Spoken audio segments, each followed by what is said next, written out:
Welcome to Birds of Prey Sports Talk. We're your hosts, Jared and TJ. And we want to apologize in advance. These videos, we haven't covered a series since the World Series, and that was in the middle of the month. But just a lot of we're on top of it. Everything should be coming out at once. So expect all that to be done before the Red Series ends. And obviously we'll cover the Red Series. But anyways, we want to talk about a big series for us versus an AL East opponent. I mean, what you want to call it, series versus AL East opponents are important.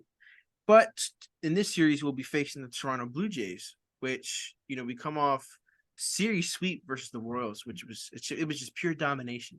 It's just no chance for the Royals. The only chance they really had was on Friday night, and even then, it didn't seem like they really had a chance. Don't forget to check out the short that we have up for the World Series. TJ already mentioned in another video, but directing you that way again. TJ made it a fantastic YouTube short, also TikTok. So please check that out on both of our social medias on YouTube and TikTok. Anyway, we're gonna jump right into it. In the first game, the Orioles win 11-6, but it seems like a decent sized win. But how about I tell you this? We were winning 11-2 at one point. So Toronto actually gets on the board first, but we get 2 in the second, 6 in the third. Blue Jays get 1 back in the fourth, but we score right back in the bottom of the fourth. We get 1 in the fifth, 1 in the sixth, and the Blue Jays all of a sudden have a little spark where they have 2 in the eighth and 2 in the ninth. Our top hitters, Gunnar Henderson, has been at this point. He was on fire. He was just firing all cylinders. He goes 3 for 5. 4 RBIs on 1 hit. That was a grand slam, by the way. His first career grand slam. He scores once. Rutschman goes 2 for 5. Santander goes 2 for 5 as well with an RBI and a run scored. Ahern also goes 1 for 5 with 2 RBIs and 1 run scored. I believe that was a 2-run shot. Hayes continues up his tear of the season. Goes 2 for 4. 2 for 5 with 2 runs scored.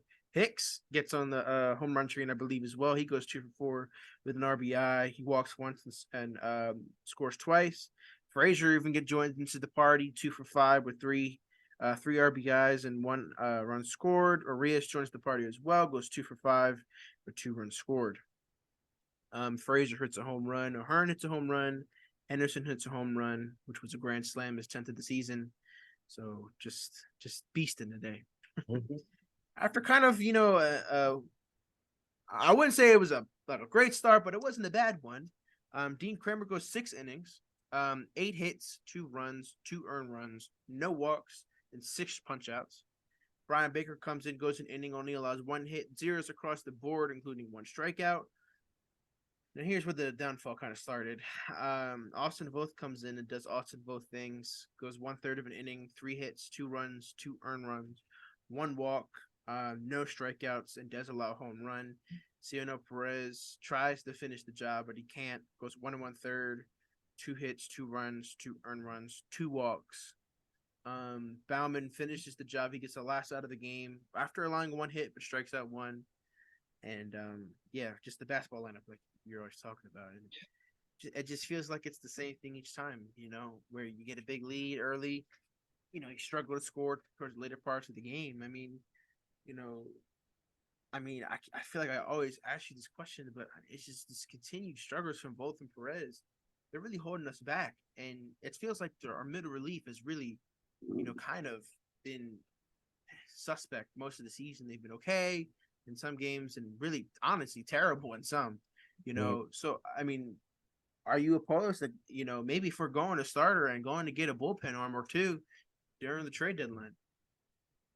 I think that'll be a great choice, and I think we've talked about this before, but kind of like what you said, we're kind of getting held back, especially by the bullpen. This is a very weak area in our team, and like we've seen in a lot of Orioles games this season, when our bats are not working, then it's just a very slow game, and we need to rely on our bullpen arms, to sustain us, to help us maybe squeak out a 1 or 2 run win.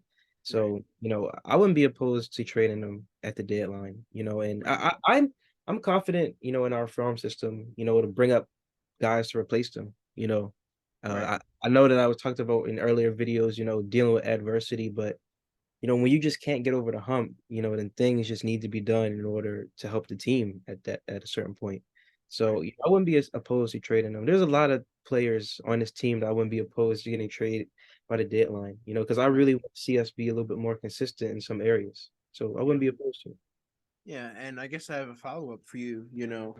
It feels like would you? At first, I want to ask. Are you? Do you want to get a starter and a reliever, or are you okay with our starting rotation and want to really focusing on that bullpen arm? I feel like we should really focus on the bullpen arms. I feel like for now, our starters are okay, and even if they get into a jam or into a Right. tough inning, it's always good to have people in the bullpen to at least give you 3 solid innings, you Right. know, instead of, just a half of an inning or something like that. So I would get it on a bullpen arm. I really feel like, long term that'll be the best solution for us. Right. And you want to have a deep bullpen in the playoffs. And you remember back in 2014 ALCS, the Royals had an unlimited, stash of bullpen arms. It was insane. Everybody who came out was throwing gas and could finesse their way around the corners. And I mean, it was just insane. So I mean, honestly, obviously our two bullpen arms at the moment really that are elite are probably Cano and Bautista. With Cano kind of, excuse me, coming back to earth a little bit, you know, but it's so easy to be like, oh, it's falling apart. He gave up 2 hits after he like gave up none and no walks and no runs. It's so easy to feel that way. And then, honestly, that's just to show how great, he started the season off. But anyway, we're gonna head right into the next game. As we got our 42nd win at the time. Where we do lose the next game 3-1. Honestly, it was just look, Jose Barrios owns us, to say the least. Jose Barrios, I believe he's never lost against us. He's won like 10 games. He just dominated. I believe he had like a perfect game or no hitter up until like the 6th or 7th inning. It was nasty. He was throwing some nasty stuff.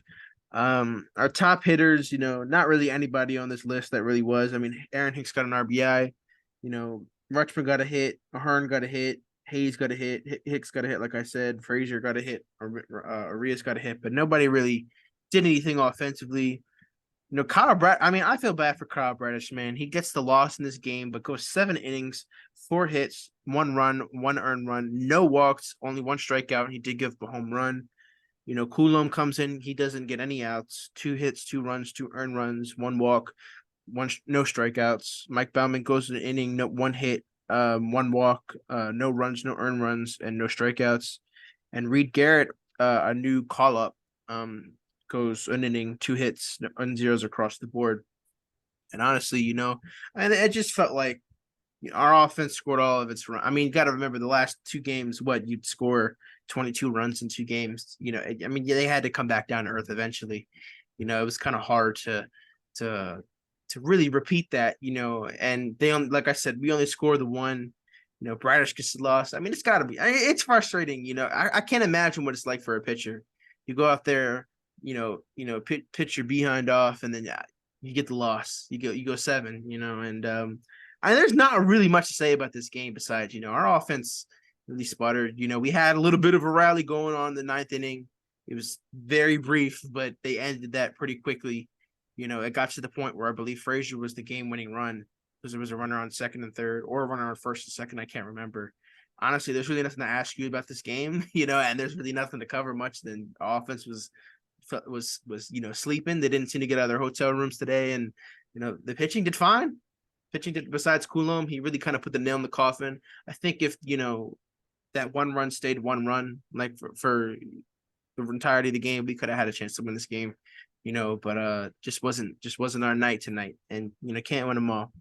That brings us to our 25th loss of the year. That brings the Blue Jays to their 38th win of the year. So now the rubber match of the series, where the Orioles are looking to win, would have been nice for looking for a sweep, but beggars can't be choosers, I guess. And the Orioles do get one. They get a series win, so that's 2 straight in a row, I believe, after losing the Brewer series, Yeah. and win this game 4-2. Orioles get one in the first.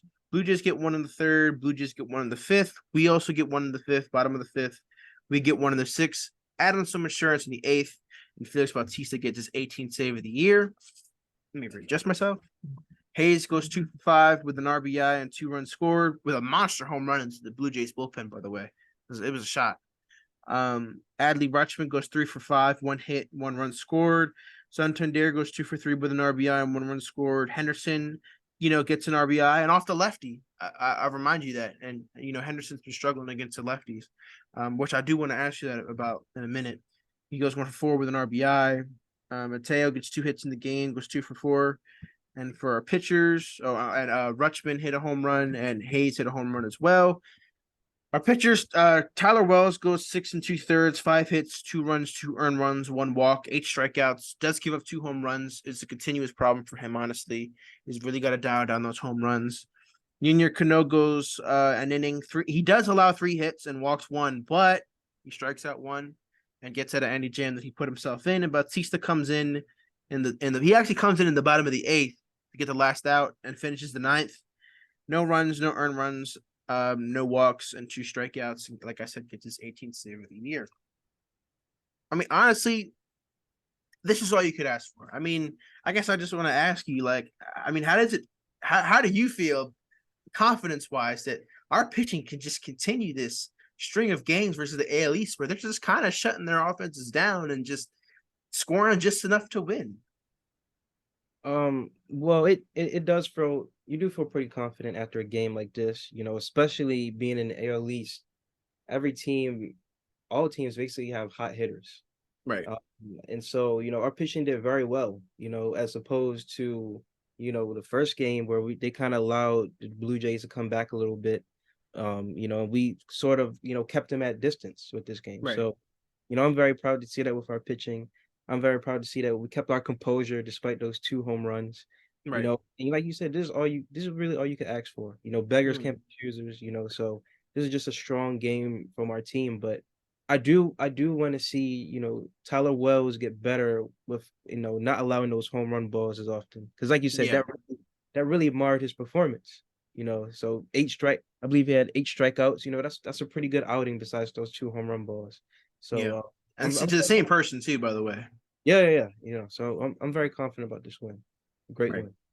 Yeah, and that moves us to I believe 5-1 versus the Blue Jays. You only play your divisional opponents 13 times in the year. So to start off that hot, I mean that's important. That's very, very important. And I really hope we can win the season series versus each AL East opponent because I mean that gives us the advantage in any kind of tiebreakers we have because dang well down the stretch versus the AL East, it's a battle. You really got to scratch and claw all the wins you can get versus other teams, and then when it's time to face the AL East, it's you got to come at it like Rams do, like with their horns or whatever, and just go head to head headbutt. So, but And I get. so it Go ahead. also shows just how far we've come. I remember last season, we were good last season, but it just seemed like we can never beat the Blue Jays. Mm, Always struggled against, Yankees. other AL East opponents, Right. so we're really doing our homework. We did our homework Right. this off season, and we're doing our homework this season, and 5-1 so far. Like I said, let's keep it going. We need to break these tiebreakers so we could be good by the end of Right. this. Right, and I believe the other tiebreakers were 3-3, 3-3 versus the Red Sox, 3-3 versus the what is it, the Yankees. Like I said, 5-1 versus Blue Jays, and 2-1 versus the Rays, which is probably going to be the most important one heading down the season. But I also before we go, I do want to ask you a question about Gunnar Henderson. Gunnar Henderson, the 22-year-old or 21-year-old, I forgot how old he is. He's something. I think he's 22 year old, phenom, rookie of the year candidate, shortstop, third baseman, just infielder, really. He really has struggled against left-handed pitching, but he gets hit today off of Yusei Kikuchi. That's a funny name to say. But who's a left-hander, and he gets the start as well. That's also shows more confidence that Hyde feels better about him hitting against left-handers. My question is, do you feel that the best learning experience is just going out there and just figuring that out? Well, I feel like that the plans depends. Like that depends on what our plan is for him in this season. If we really want to put our trust in Henderson, which I think we should. Especially him being a younger guy, he has a lot to learn. He has a lot of space to learn in this game. Right. Then now is the best time to have him out there and learn. While still not too early in the season, but at a good point. It's not even All-Star break yet. So if that's our plans with Henderson to roll with him, and have him be our starting guy at that position, then we should do that. But if we're kind of being so unsure about him, then that's just a whole nother scenario right there that we might want to look into. Maybe some other players like Mateo, who's kind of in a slump. He just hasn't really been himself this season. So, I want us to stick with Henderson, and I believe that we should just play out the waiting game, let him Mhm. battle out right now, and we'll see what happens by September. Honestly, I don't mean to spark a debate here, but honestly, I feel like, that's who Mateo truly is, how he's playing. He's playing a little bit more below than, how maybe he did the past few seasons. But I mean, all the numbers line up to how he finished last year and started, and really how he's been all his career. So he made the adjustments early on in the season, but pitchers adjusted to him right quick, so he just needs to continue to make adjustments and got a lot of infield prospects, so jobs can easily be taken in this team. So while I do agree that I hope Mateo figures this out, that's more assets for this team. But I mean that's it's going to be a short leash with the way this infield prospects are building up in the minors at the moment. So that's all we got. Unless you have anything to bring up about this Orioles versus Toronto Blue Jay series. It was just a great series, a great win. That's all I Yep. gotta say. All there is to Right. it. After a good sweep, you go in and you win their series versus an A least opponent. We head out of the series, heading into Chicago at 43-25. Believe this is our first Chicago since, oh, I think just since last year. I was gonna say like 2014, but no, I think it was last year. But anyway, like I said, yeah, we're heading into Chicago, still in second place, still on a little bit of a roll, and obviously, hopefully we get a lot of players back, very soon, like Mullins and all that. But that's all I got in this video. Don't forget to like, subscribe, and share on TikTok, Reddit, Facebook, Instagram, wherever you can. And we're Birds of Prey, and we're out. Wow.